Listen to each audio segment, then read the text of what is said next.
Eric has been a symbol for us all in his dedication to do cancer research, despite the heart condition he had to go through while he was here and was in January doing spectacular work. What we have done, thanks to you actually, you inspired and you initiated all this, is to launch this scholarship program that started in 2007. And on a yearly basis, we had selected a person that was the Eric Dudl Scholarship recipient or representative for the year. And this has been almost beyond the tradition, has been a foundation for a very interesting success stories and cases. And I just looked at the list of those that got the scholarship of the last decade and more. And I recognize quite a few names that are currently very successful in academia or in the industry. And that's where we were disconnected last week, where I brought that's so wonderful to hear. Those the examples that I'm looking at that list now, and the examples that I would mention is Eric Lowe, that got the prize in 2010, who is now assistant professor at the Moffitt Cancer Center in Florida. Wow. Wow. There is Roberto Tinoco, who was in Linda Brady's lab, who is now assistant. He got the prize in 2016. And he's now assistant professor in University of California at Irvine, so UCI not far away from here. Wow. I knew and I collaborated with Roberto, spectacular scientist. He will go a long way, so it really has been a pleasure. And one last example that I'll bring here is 2018, Gaurav Patria from my own laboratory, who is currently a scientist at Genentech. So each one of those signifies success. And the two fellows that were nominated and are the recipient of this in 2019, Jenna, and 2020, Archna, are an example for those that they have to stand up for. Now you have to stick for the tradition that we have seen in the success of others and prove it over the next few years, and I'm sure it will happen. So just very, very briefly, the whole process of selecting the candidate is running the Cancer Center. We ask for nominations once a year from program leaders. So we have in the Cancer Center 3 programs, and there are 3 directors for the programs. And they ran so it's open to all members in the Cancer Center or PI to solicit a candidate.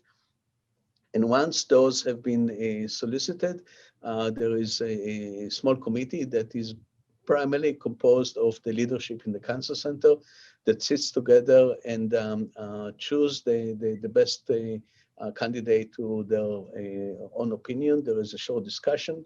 In this particular year, I have to say that I excused myself from the discussion because one of the candidates was from my own laboratory.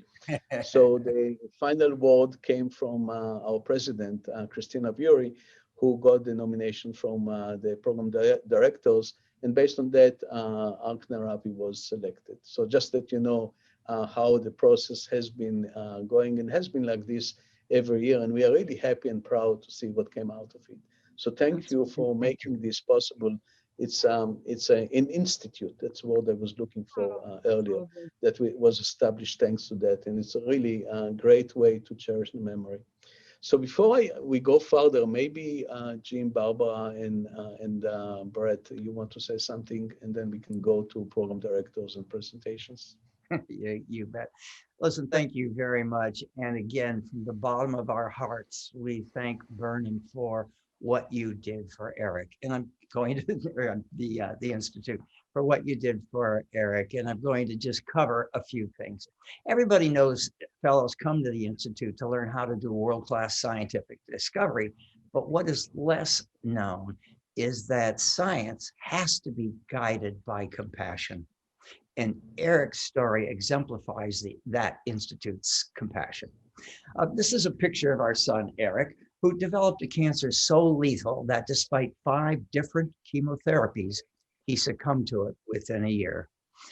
About mid-course, when he was quite ill, I looked at him one day and I said, Eric, why don't you take some time off of work, recover, and when you get your energy back, go back in? And he immediately looked up at me and he said, why would I do that? This is the best job in the world. This is his words. Making his scientific contribution was what he lived for.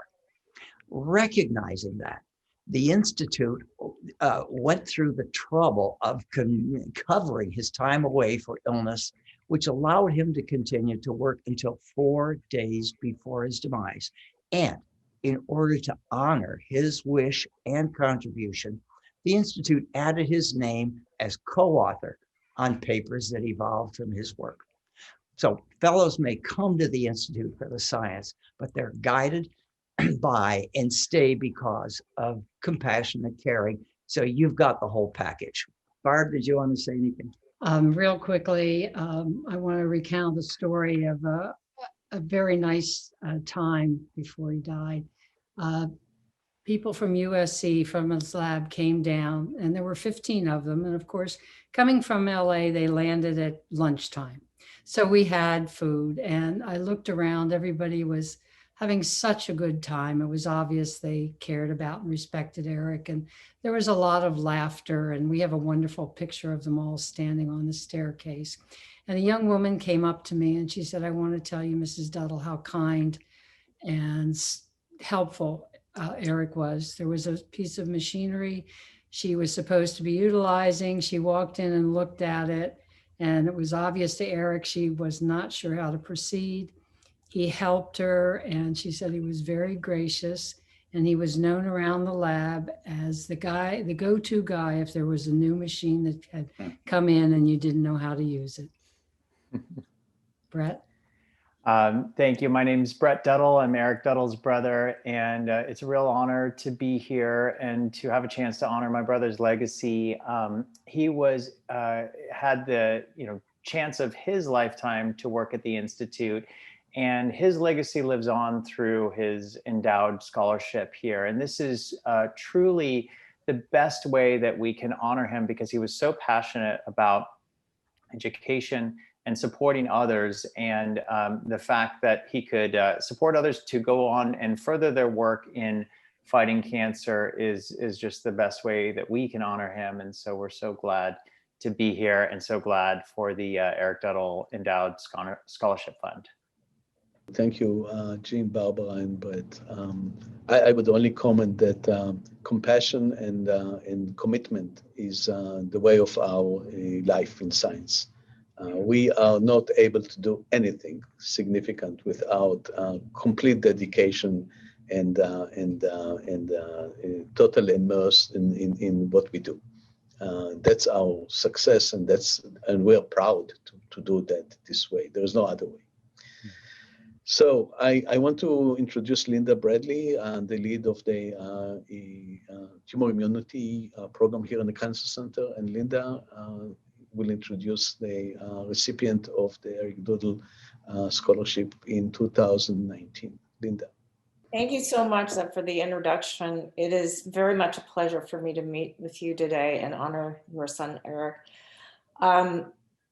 His example reminds us how fragile life can be in the face of a devastating disease such as cancer. And I wanted to let you know that I'm a breast cancer survivor myself, and that I have firsthand experience trying to run a lab while you're going through treatment. The stress that brings along with it.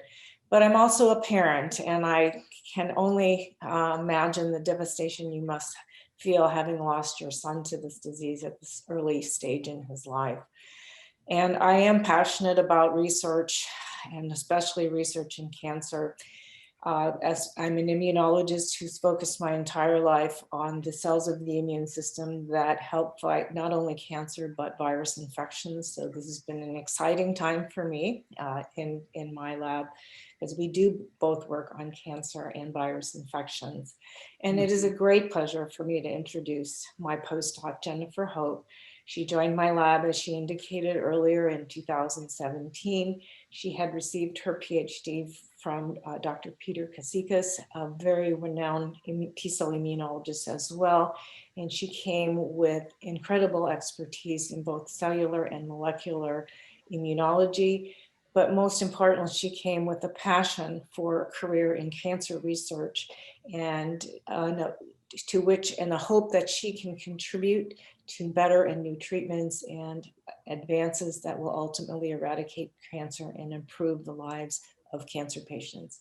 So with that, Jenna. Thank you, Linda.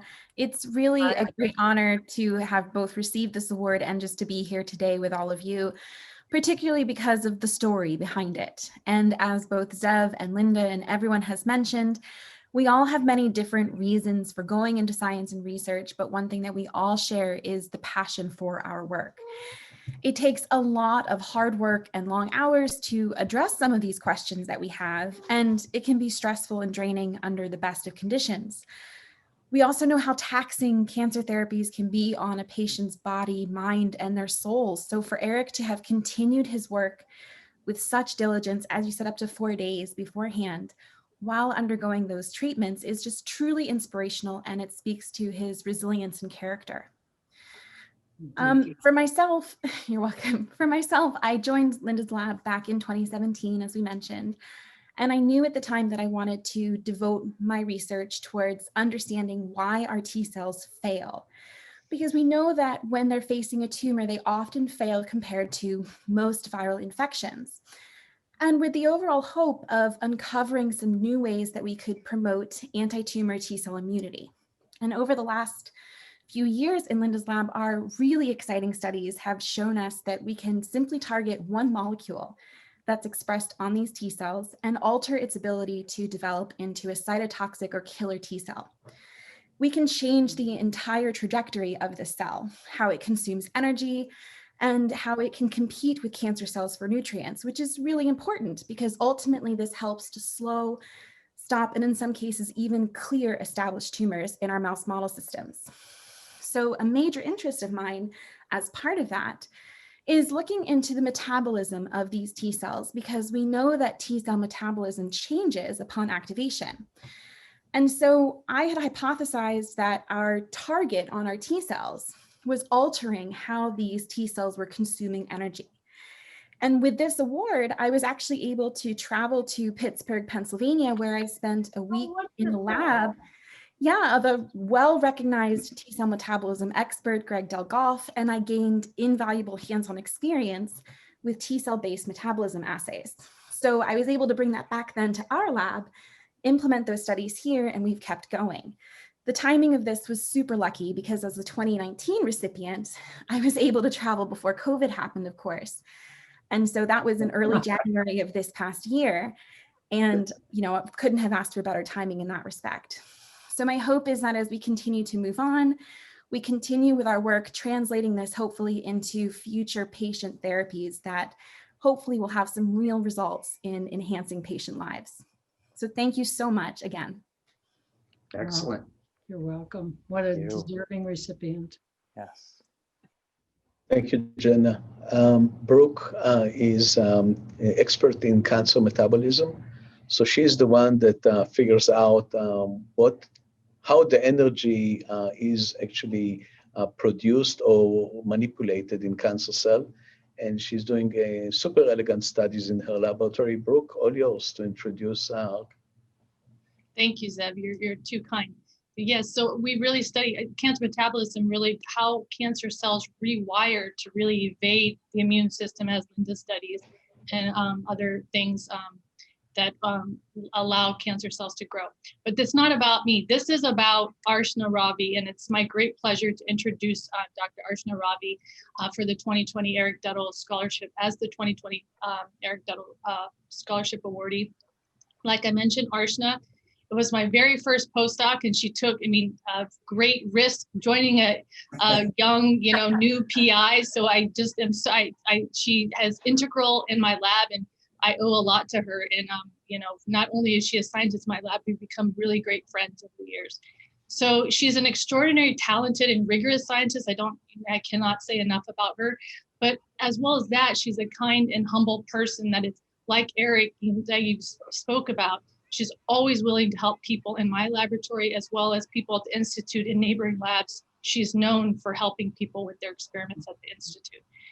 So during her time in my lab too, she's been super productive, as hopefully she will be, as well as the other awardees throughout the years. She's written 2 really great reviews, and she's also been selected to give several talks at national meetings, as well as in 2018 at the Phospholipid Conference. She won the best talk award, and so she got a travel scholarship for this.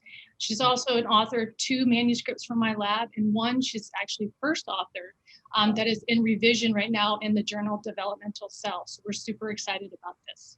And also just Archna, I can't even say enough about her, but she's a leader and independent thinker that has led to so many discoveries, me being a junior PI in my lab, that are centered around these enzymes we study in cancer metabolism. And really, she's been focusing on breast and sarcoma tumors. And what is really cool too, was she's collaborating with the Prebys Center here, and we're developing and validating small molecule inhibitors to these enzymes we work on for cancer treatment. So we're really excited about the, targeting these enzymes for the future and maybe taking them into the clinic. As well as we have many undergraduate and graduate students in my lab, and Archna is a mentor to everybody in the lab. So just to end, she's just, with her talent, enthusiasm, her compassion and hardworking nature, she's so deserving of this award, and I'm confident that she will make the Dudl family proud and hopefully live on this legacy of, the other awardees. So thank you very much for the opportunity. Oh, thank you. So I think Archna. Thank you so much, Brooke. First, I want to, so I've been here for 4 years now, and I've heard Eric's story over the 4 years, like during the award presentations, plus Eric's dedication clock is in the same building where I work. So I walk by it multiple times during the day. It's like for me, it's like a constant reminder of like his hard work, dedication, everything that he put into science. Like, it never ceases to amaze me, and like it's a constant source of inspiration. It's a daily reminder telling me that I just have to put in a little more work into whatever I'm doing, and we can try and achieve our goals of maybe, I wouldn't say curing cancer, but at least controlling the disease and managing the disease well enough to give everybody a good chance at life. Like I said, like Brooke has talked about the science that we do in our lab. My focus has been predominantly triple negative breast cancers and sarcoma. And why these cancers is because these are extremely aggressive tumor types, and there are no targeted therapy for these types of cancer. So it's very important to try and find something that is not just generic chemotherapy, because one that is extremely toxic, and it's obviously not specific enough to treat the cancer, so it might not be effective enough. So what I try to do is, we all know like cancers are already under a lot of stress because they don't get enough nutrients, but the cancer cells always seem to find a way to overcome that deficiency. They're like, okay, you're not feeding me, I'll find some other way to feed myself. So our focus, or my project's focus, has sort of been on the energy center of the cell, the mitochondria. So what we have seen is the proteins that we work on are able to affect the mitochondrial function, which means that when the mitochondria is messed up, the cell is not able to generate all the energy it needs, and it's not getting enough food to find other methods to generate this energy, which just leads to sort of a metabolic deficiency in this cancer cells. So like Brooke mentioned, we are collaborating with the Prebys Center to develop small molecule inhibitors, and we've seen a lot of like interesting results coming out of this, and we hope that we can actually use this as targeted therapy in cells where the mitochondrial metabolism is dysfunctional. So breast cancer is obviously one of the biggest targets for this because it's been shown, and so is sarcoma.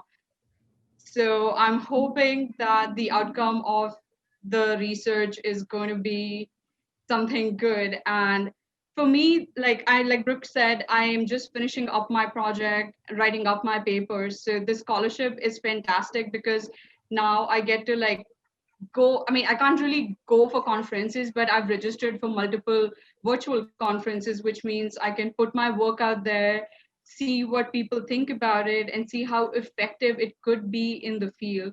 So I'm really looking forward to some sort of like a scientific feedback from the community that works on cancer metabolism. So thank you so much to the Dudl family, because receiving the scholarship is a huge honor. He's a true inspiration, and it's definitely a big honor for me to get the scholarship. Thank you to the cancer leadership team for giving me this award, and of course Brooke, because she's been an amazing mentor for the last 4 years. She's given me the reign to do the experiments I wanted to sort of focus my direction, and she's given me the freedom to do that kind of science that I wanted to, and she's been amazing, steering me in the right direction. So I'm really thankful for everything. Thank you so much. I think you are a wonderful example of a terrific recipient. Both of you.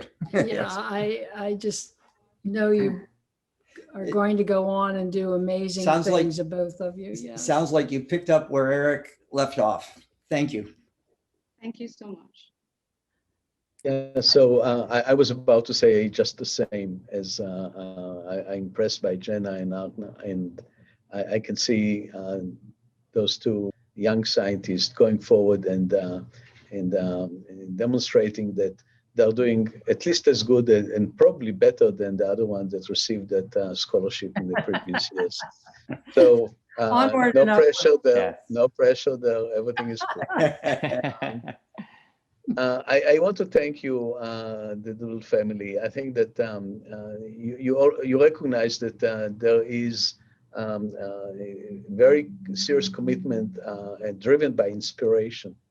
And the inspiration is there, and it's a leitmotif across everything that we have been speaking about, doing, and will do.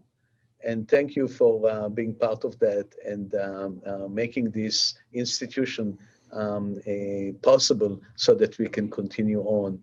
I do hope that next year, we will be able to meet in person here in Fishman Oh, I would Auditorium enjoy that. Yeah. in the past. And we'll try to time it maybe during the summertime or a little later than that, when it's going to be safe to do so. Yeah. I do have all intention to do it that way. So thank you again. And it's a pleasure for us all to be part of this. It was Thank you. wonderful. Thank you so Just- much for We're having so us. impressed with all of you.